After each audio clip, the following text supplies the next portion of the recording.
Hi, Kim Raynor here from All About Spirits, Life After Cancer, and I want to welcome you to episode 60 of Life After Cancer. And I created this program to help bridge the gap between what your medical team can offer you during treatment and what we need to have in our lives to survive after treatment is over. So today's episode is episode 60. And it's called A Pancreatic Cancer Survivor Asks, Where is God in all of this? And this is the third episode in the three-part series.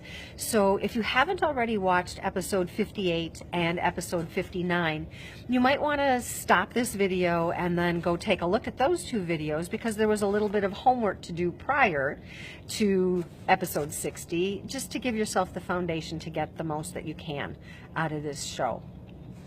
So that said, here we go, episode 60. I'm gonna start today talking about or telling you a story that I heard a long time ago. And it's about a man who was in a projected path for a flood. And he's like, okay, God, you need to keep me safe. You need to protect me. You need to make sure that I'm okay in this flood. And the rescue team and the people who are preparing for the flood, they come by with a bus. And they say, hey, you know, the flood's coming. Why don't you get on the bus and we'll take you to a safe place? And he says, no, you know, I have a relationship with God, and God's going to see me through this. He's going to take care of me, and everything's going to be okay. And the bus says, okay, you have free will. You can do what you want. So the bus goes on, and it continues to pick up people, and he stays. So a few hours later, the water is rising, and he's now standing on his porch because his yard is completely full and the first level of his house is starting to fill up. And a rescue boat comes by. And the people in the boat, the rescue team says, okay, come on, the water is getting higher and this is getting dangerous. And he says, no. He says, I have a relationship with God. I've been asking God to save me and to take care of me and to keep me safe. And I trust that that's what God's going to do. And the boat says, the people in the boat say, okay, good luck, and, you know, good luck. So the water continues to rise. It gets higher and higher.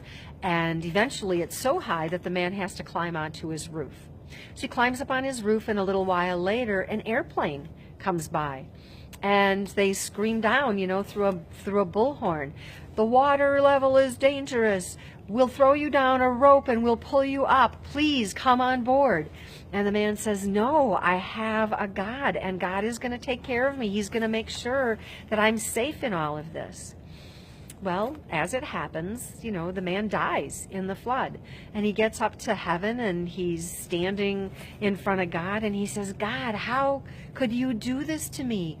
Why did you do this to me? I trusted you. I believed in you. I had faith in you. Why did you do this to me? And God says, well, he said, you prayed and asked for help, and I sent you a bus, and then I sent you a boat, and I sent you an airplane. Why didn't you get on board? And for me, that story is a way that I get to take a look at my life and say, okay, how does God send me help? How does help arrive in my life? And what does the power of choice have to do with that? You know, the man could very easily have chosen to look at the boat and the bus and the airplane as people trying to control him, trying to maybe help him, but not that maybe they didn't have as much faith as he had. Or he could have looked at them as, oh, you know what, maybe this is God sending me my rescue team. Maybe this is how I'm going to be okay in this. So the whole point of that, the whole purpose of today's show is to say, how does the power of choice play into this? How does the power of choice play into my healing process? How does the power of choice play into what I perceive as my relationship with God? And, you know, Buddha has a teaching around suffering, and this show is not about religion. It's about the many different paths that we can find spirit.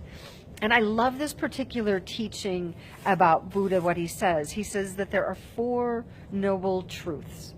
The first noble truth is that suffering is a part of the human condition. Suffering is a part of the human condition. The second noble truth is that we must discover why we suffer. We must discover why we suffer. The third noble truth is that suffering can be transformed. Suffering can be transformed. And the fourth noble truth is, once you've identified the cause of your suffering, you must find an appropriate path.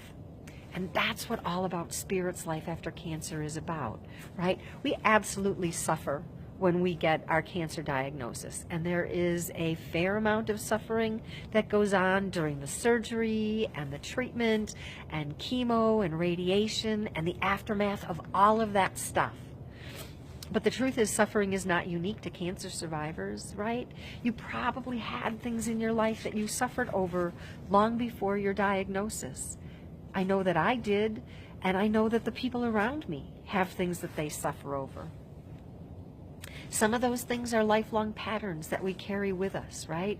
Sometimes for people it's the fear of abandonment, or it might be safety, it might be health issues, right? We have a lot of different reasons that we suffer in this life.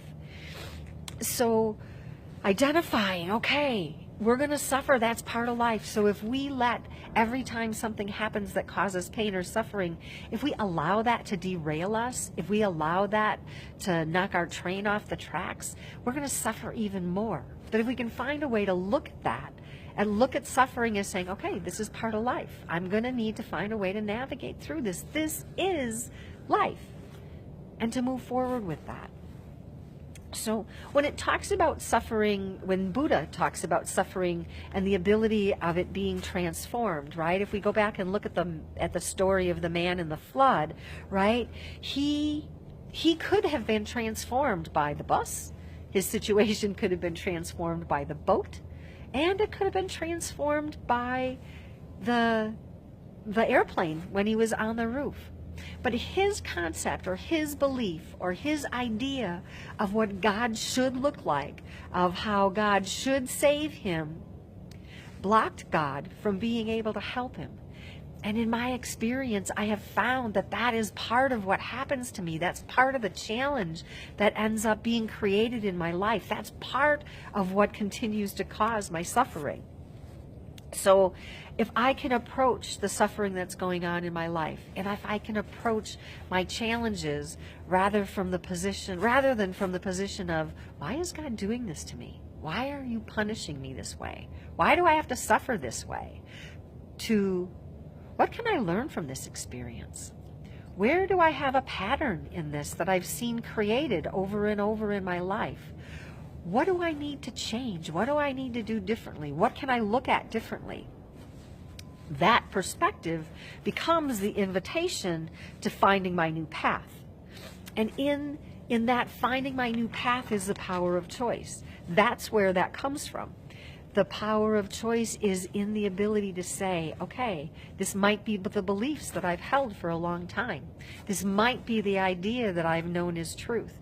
This might be what people have taught me to believe.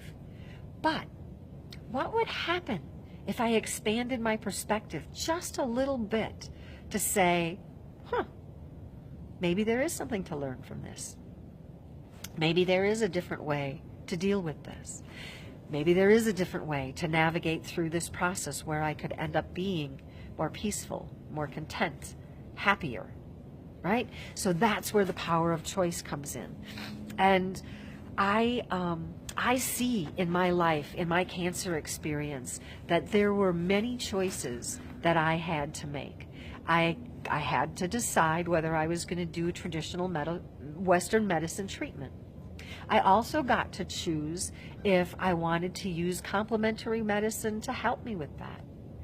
Every morning when I wake up today, I get to choose, am I going to allow the pain that's going on in my life or the suffering that's going on in my life, am I going to allow that to dictate my behavior, to curl up in a little ball and not do what needs to be done? Or am I going to say, okay, this is another opportunity for me to see how much capacity I have to function in the world. It might be an opportunity for me to reach out and say, wow, I need some help with this. Who do I know that might be able to help me? And it doesn't matter what the this is. It could be the coping of life's daily events. It could be navigating through some painful process. It could be releasing trauma. It could be any number of things. But we have the power of choice. We always, always, always have the power of choice on how we want to look at things. Do we want to look at it as if we're being punished? Or do we want to look at it as if it's an opportunity to grow? And when I apply those principles to my healing process, I have a chance of surviving. I have a chance of thriving in my life. I have a chance of life being better than I ever expected it to be. And I know that, in this process, right, we have one of the powers of choice that we have is we can read spiritual books, we can read self-help books, we can read how other people have walked through the process of whatever it is that we're walking through.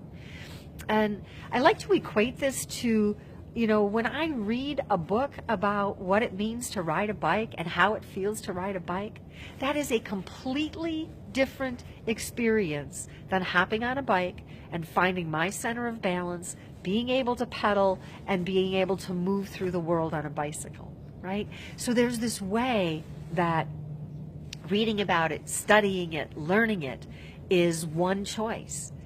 And are we willing to take it to the next choice to actually do the practice? How many of you are like me where, yeah, I've signed up for programs, I've signed up for self-help things, I've signed up for self-directed courses, and sometimes I read the book, but when it comes time to actually doing the practice, I get stuck and I don't take the action. I don't do it. So it's like riding a bike, right? I can read about it, but unless I hop on and take off the training wheels, I'm not going to get the experience. So that's where I try to say, God is in all of this process for me. I find the paths that resonate with me. And then I take the next step. I take the action. I continue to move forward. I do the next right thing that's in my life. And sometimes the next right thing is taking off the training wheels and getting on the bike. Sometimes it's calling somebody and saying, hey, I am really struggling with this. I don't know what to do. Sometimes God comes to me in the sitting silent and the sitting still.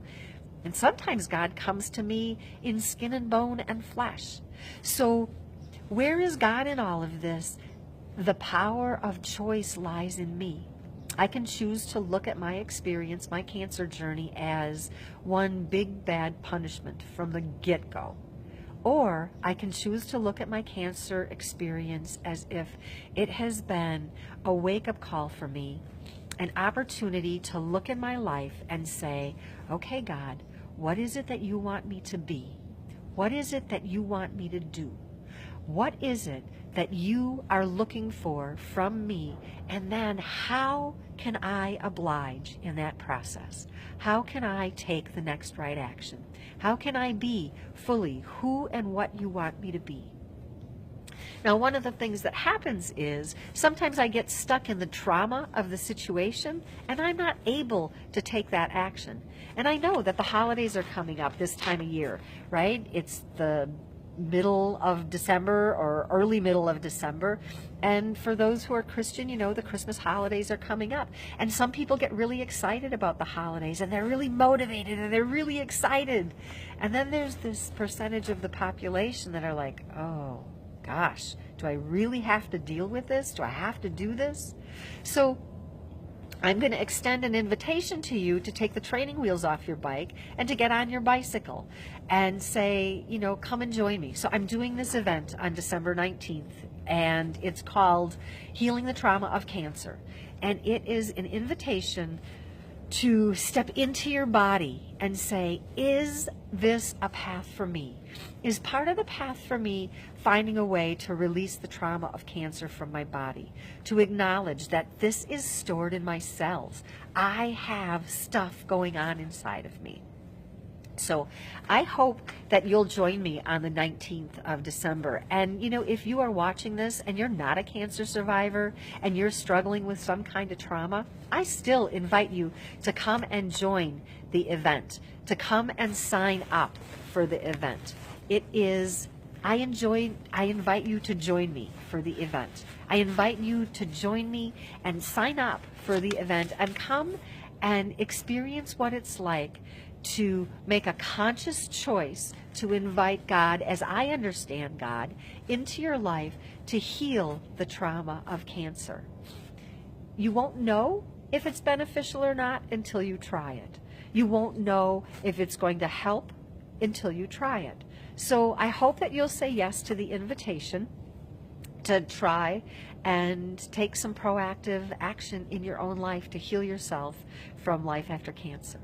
I'm going to do a quick plug for the 1,000 cancer survivor stories, and each, I'm collecting 1,000 cancer survivor stories because I know that by sharing our information, we heal. I also know that we heal by reading other people's experiences. So if you'd like to contribute to that project, one of the things that I'm doing is giving all story contributors a free coaching session when their story is accepted as part of the 1,000 Cancer Survivors Stories program.